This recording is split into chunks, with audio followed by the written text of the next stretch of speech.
Welcome to another episode of Biz Money Talks with Tracey Bissett. I'm really delighted we have a special guest today to welcome to the show, Donna Tashjian. I am pleasure to be here today. This should be Excellent. fun. It will be fun. Absolutely. And so in Canada, we are celebrating, it is the last week of Small Business Month in Canada. So all of the business owners who are checking us out, be sure to give yourself a round of applause, whether you're catching live or you're on the replay. There's so much to celebrate after going through a whole year since last Small Business Month during the pandemic. So congratulations to all of you. And so I'm super excited that Donna's here with us today. She is the founder of Vibrant Living International, a nonprofit organization. And she is also a life mastery coach, an ordained minister, podcaster, and author. And she helps bring accelerated transformation to people across the world. And her passion is really to help you reach your potential. And so I'm going to toss it over to Donna to share in a little bit more in her own words, her background and her experiences. It's always fun when people say, tell us about you. And you're like, oh, I don't know where to begin. And so anytime someone does that, even though I do this all the time, it's every time it's like, okay, so what do I tell you? Vibrant living which is what I founded, is I just want to help people live vibrantly. And that means a lot of things to different people according to where they are in their life. But one of my specialties is helping us to rise above the pain and disappointments of life. Anybody out there had any pain or disappointment in the last year and a half? Probably not. Not at all. Nobody can relate, I'm sure. It's been going so wonderful out there. And so that's, but also, as small business owners, then also our emotional health, as well as our physical health, also impacts our business. And so it influences everything. So learning to help people with being their best self in all the different capacities is what my passion is to do. I love that. And certainly when we feel good and we're confident and we can stay focused, we certainly can drive better results in our business, which creates more earnings, creates more cash flow, and hopefully more profit, which is wonderful. And today we're going to have a chance to talk to you about some specific things that we can do around developing and maintaining strong boundaries, really having a positive approach to things, as you've really outlined for us, and a curiosity so that we can drive the results really where we want to go. And so certainly everything is not always going to go our way, but we can certainly make the best of whatever situations we are in. So really delighted that you're here to talk to us about this today. So I know everybody who's watching knows about boundaries. They've heard that word probably since they were little kids. What do boundaries mean to you? And how do you distinguish between healthy and unhealthy boundaries? Okay, that's a loaded two questions. So what is a boundary to you? One at a time. To me, the definition of a boundary is it marks a border. It can be real or imagined if we just talk about the definition of them. But boundaries create space for acceptable ways for us to encounter each other. I like to say boundaries create doors to have encounters with people. Not just, we don't want to create walls, but a boundary creates an acceptable door. This is the way that I want to work with you or to have a relationship with you, if it's a personal kind of boundary. So it creates safe and acceptable ways to encounter each other. That's a lovely way to phrase it. And so there's sometimes healthy boundaries and unhealthy boundaries. Yeah. What's the difference between them? And if you could share one or two examples so that we can visualize what you mean, would be great. Healthy boundaries are essential for self-care. And a lot of times without them, we end up feeling taken advantage of, taken for granted. It can lead to resentment and anger, hurt, and burnout when we overwork and all of those kind of things. So I have three categories for boundaries. Okay. I have what I call healthy, and then rigid, which is kind of more like the walls. and then porous, where there's just all kinds of openings. So healthy boundaries are when you feel a high self-esteem and self-respect. You share personally information gradually, and you're assertive and confident in saying yes and no, and okay when others say no back to you. You don't feel a personal rejection if someone says no. You're fine with that. You understand that there are things people have to say no to. We separate our needs and our thoughts and our desires from others, which they can run together when they're unhealthy. Maybe I should have started with the unhealthy, but anyway, and recognize the difference between them, and then value your own opinion and don't compromise your values for what other people may or may not agree.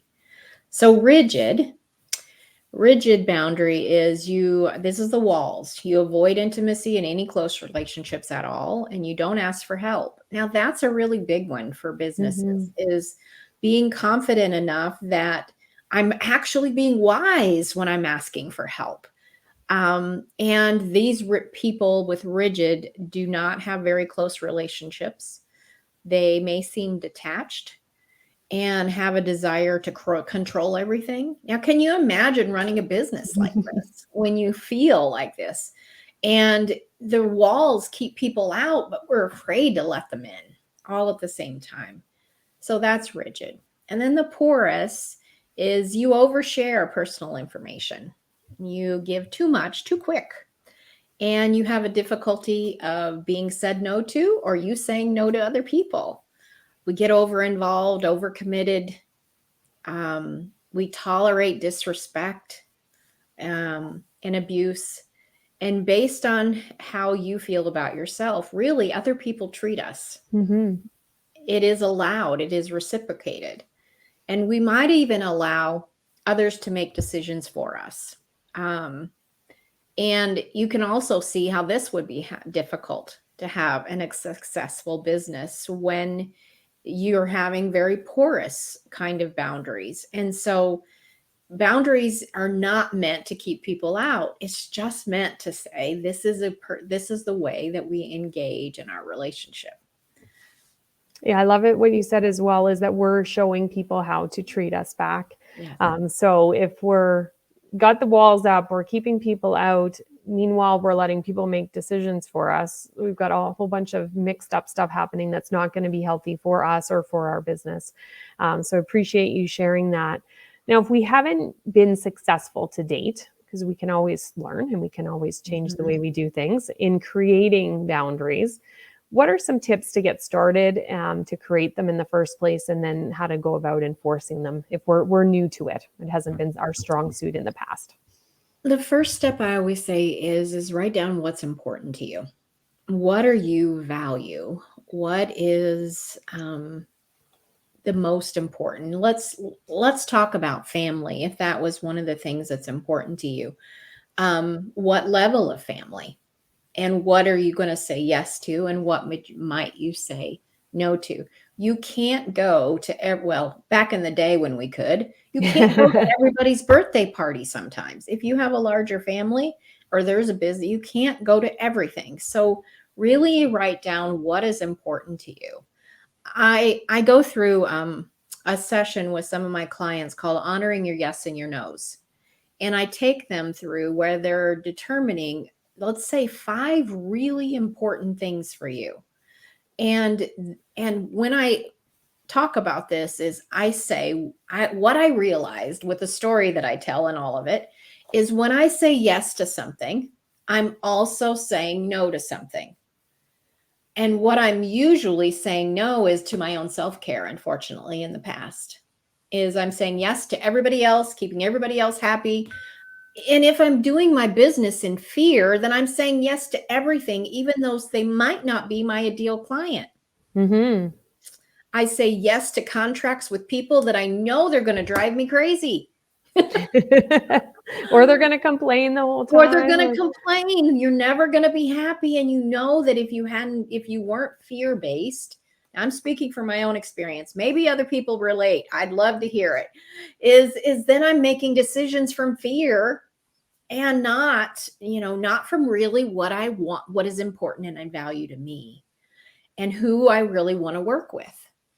And so one of the stories that I tell personally is when my son was in junior high, he was in a private school that the soccer team had away games. And because it was private, parents provided the transportation. And so I had a big van. So I volunteered to take these whole group of boys, teenage boys, to and from all the away games. A van full of stinky boys. Okay. But it was so much fun. But then at the same time, I thought I was going to keep up on the laundry. I was supposed to still make up all the meals. I was still supposed to do everything I had been doing. And I was hard on myself. But I didn't make allowance that when I said yes to them for that period of season, I needed to have more takeout or I needed to do something different to just be kind to myself in the middle of all of that process. So that phrase has transformed a lot of people's lives. When I say yes to something, what am I saying no to? And just pausing and asking yourself that, am I saying no to something that's acceptable for my values? And it's made people have to reconsider whether they volunteer for another committee when they're going to miss being with their kids at home, or do something else, even though they may believe in that. Is it the time to do that? And I may need to focus on my children for a little while, or this project for a little while, whatever it may be. Is just notice when you say yes, stop and say, what am I saying no to? And ideally, I guess, think about it before you say yes, so Yes. that you can have that thought process with yourself. That's great as a screensaver, a lock screen on our phone, because we get inundated every day with so many things people are asking us to do. So if we're not used to saying no, we probably need some prompts in our life to trigger that, and then those constant reminders. Yes. Well, that I think that's a great way to get us started. So I hope everyone's going to put that into practice, whether you're listening live or you're catching it on the replay, because that's something we can all do, and we can all be better at it, even if we're doing it sometimes. So I often catch myself saying yes without fully thinking things through, and then I remind myself, and I will go back sometimes and say, you know what? I've rechecked my schedule, and unfortunately I overcommitted. I can't make that. So with lots of notice to the other person. Yeah. Being okay with that. It's like sometimes you do have to say, this is not going to work. But the first step is really knowing, first of all, what's important to you. Yeah. And then once you do that, the second part becomes a little bit easier. You'll find that people may have to adjust, but it can be worked out in those kind of situations. Normally, people understand all of this communication when you say, I'm sorry, I just can't. Yeah, for sure. And then if you start with those non-negotiables, the things that are truly important, it's going to make it super simple. Okay. Now, most business owners, they're so focused on serving their clients, busy solving problems. They don't always focus on their mindset and keeping it certainly positive. From your experience, what are some common habits or mindsets of business owners that get in the way of thinking about things in that kind of way, in a positive, constructive way?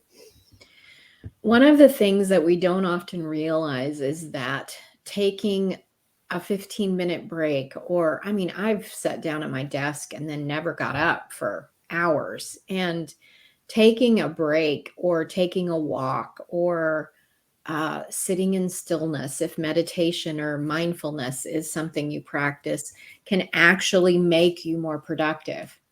Now, I'm a woman of faith, and so it was something that I felt like God had said to me in 2019, I think it was. And it was coming from the Bible verse, be still and know that I am God. Now, I'm not a woman who sits still for very long. So I'm like, but wait a minute, you want me to sit and do nothing? I don't get that. And so, but I implemented it and I tracked it. when you track it, you're able to see the productivity. So I took time out for stillness, for walks, for going away from my desk and eating. And those kind of things throughout the year as a regular practice. It was part of it. And my productivity, as the amount of growth that my business did, almost doubled. And I was, quote, less, if you would think about it, I'm having time, I'm doing nothing. And learning that whatever self-care means for you is putting it into practice. One of my coaches said, what if your self-care equaled how much money you were going to make? That changes the equation And very that quickly. changes everything in the equation. She said, what are you going to do for fun this week? What are you doing for laughter? What are you doing to take care of you that brings you joy outside of that? It also causes you to make different decisions and, your boundaries and what you're going to do. Scheduling time in your calendar. And when someone asks, you say, sorry, I'm busy. I may be laying on the couch reading a book, but I'm busy. And it's just learning that you block off what's important to you, because in truth, your self-care does equal your income. Yeah, I love that. And I too don't usually sit in stillness, but I do walk many times a day with my dog. And the days I don't do it properly and I don't go far enough, I feel it. And you just have a little bit extra energy that's not productive for what you're doing. So it's a great way to just take a little mental break and be outside and get some fresh air. So whatever it is for you that's going to help you do that, I think that's fantastic. Now, when for those who are watching either live or on the replay, what success tips or strategies do you have for those business owners who want to be more curious? We're curious when we're born. We're curious as kids, never-ending questions of why, and then all of a sudden that seems to stop for a lot of people. How do we get back that curiosity? One of the things that we do as people is really hard on ourselves, whether we're business owners or personal. We tend to be more critical of ourselves than anybody else. And so learning that, one of the phrases that I say is, whatever you judge, you retain or repeat. And so if I'm making sales calls, let's just use that for example, trying to think up an example. If I'm having trouble, and I'm like, Donna, what is the matter with you? Why don't you just call the amount of people you said you were going to call today, or whatever it is, whatever project you want to imagine. And I'm just like, when are you going to get it together, or whatever, stupid, and all kinds of words that we say about ourselves. So that's the judgment part. And are you going to make it in business and all that? So curiosity aspect that I use with my clients in all aspects of their life, instead of saying all of those words, is get curious and go, why are you having trouble making sales calls? What is it that's sticking you in that? What is the trouble? And just get curious and listen on the inside. When I began to grow Vibrant Living, I did not want to do videos. I do what I'm doing right now. I fought it for everything. I made excuses. I always had another project, another book to write, something that stopped me from going live. So my coach finally said to me, Donna, what is it about being visible that scares you? What's stopping you? And I looked at my visibility story. And as a child, because I had a little bit rough childhood, whenever my name was called, I was in trouble. Whenever I was noticed, I was in trouble. And I even noticed it in my younger years when my boss would say, come in the office. And I'm like, oh, crap. What, I'm going to be in trouble. And it's so being visible meant somebody was going to be critical. I was going to be in trouble. It wasn't ever a good thing. It wasn't, yay, Donna's here. And so but I didn't find that out till I got curious. And then once I could realize, it's like, but that's not true anymore. And I could rewrite, if you will, I'm using coach lingo, rewrite my visibility story and the story that I was telling myself. But we can't do that till we get curious. That's Because right. So you're like reprogramming what's going on in your brain. absolutely, because we don't really know what those thoughts, we don't know why we're not doing it. We really don't until you stop and get curious of what does it mean? Okay, so if somebody tells me no, am I going to die? No, I'm not going to die. So what's the worst thing that could happen? They will say no.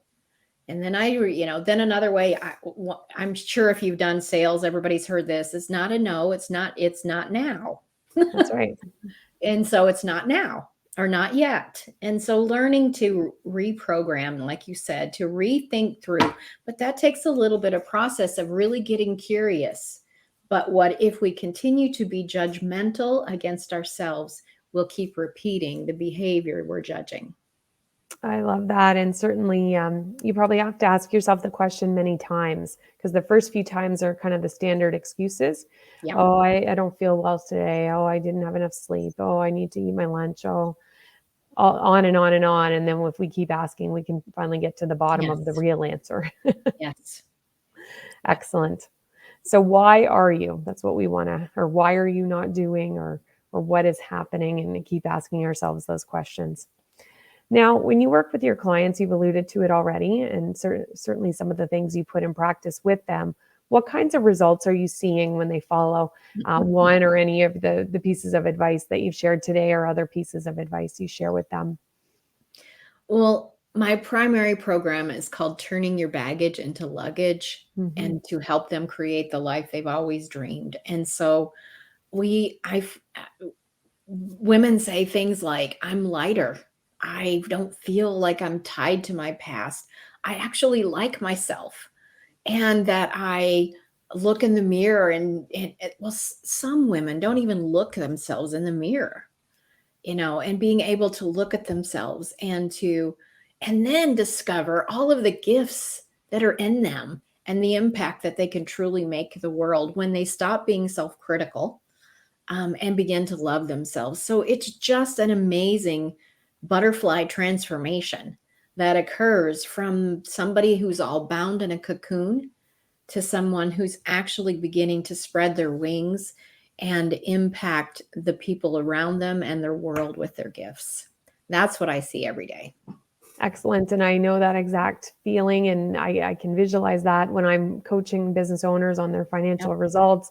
I can see the stress lift. It's invisible, but I can watch it lift. I can see the lightness come, the calmness. It doesn't mean everything's okay, but now they have a path forward. So haven't solved all the problems, but we've identified them and we're making that plan. So totally can resonate with that.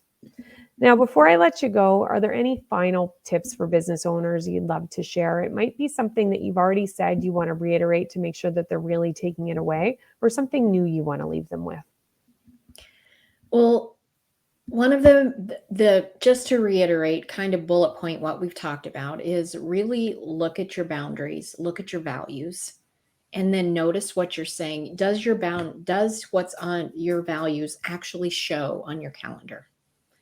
And just, honor your yes and your no's.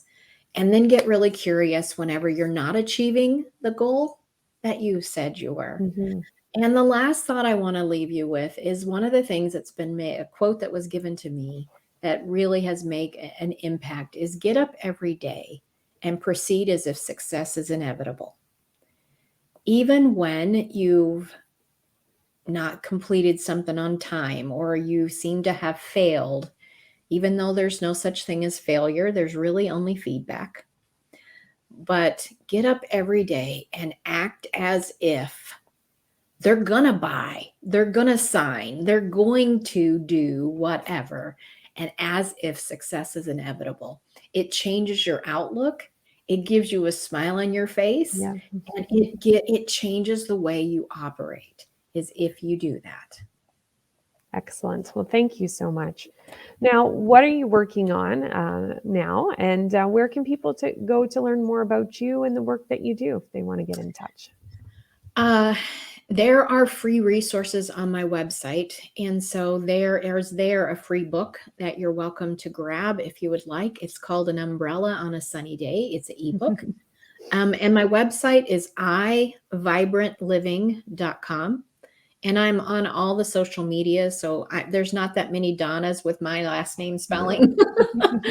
So you can find me on social media, especially Facebook as well. But there's free resources, blog, and other information on my website. Please take advantage of it. If there's anything that there can help you, as well as you can schedule a complimentary, couldn't say that right, consultation as well, if you would like to dive a little deeper and really get free.